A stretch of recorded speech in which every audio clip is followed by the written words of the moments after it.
and I am so happy that you are here in today's webinar, because we're going to have a great conversation, not just about English and, but really about confidence and how you can build your confidence so that you can feel more like yourself when you speak English.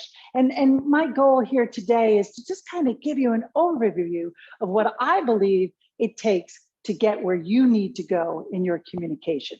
So let's start with some data.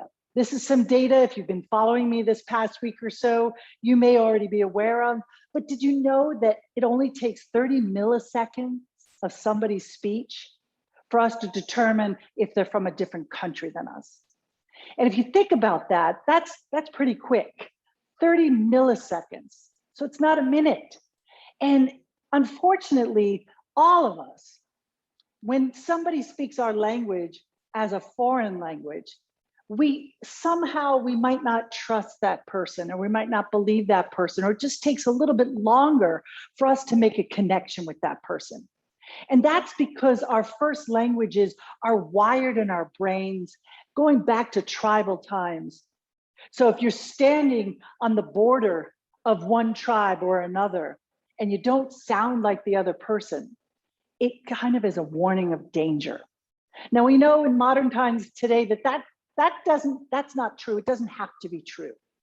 There are ways that we can connect, we can build rapport, and we can get past the way we might sound with our accents or our speech. So that's really important. The second thing I wanted to share with you is that you are part of the largest, fastest growing student body in the world. And that is the individuals who are learning to speak English. So that's pretty great, because quite often I know that a lot of my students, they feel like they don't belong, or they feel alone in their English. And so I'm here to tell you, there are at least 1 billion people, that's a billion with a B, who speak English as a second or foreign language. So the last thing you are is alone. And it's really about finding your tribe, finding your people. And I think today you're going to start to do that. All right. So I'm really excited to have you all here. I welcome you all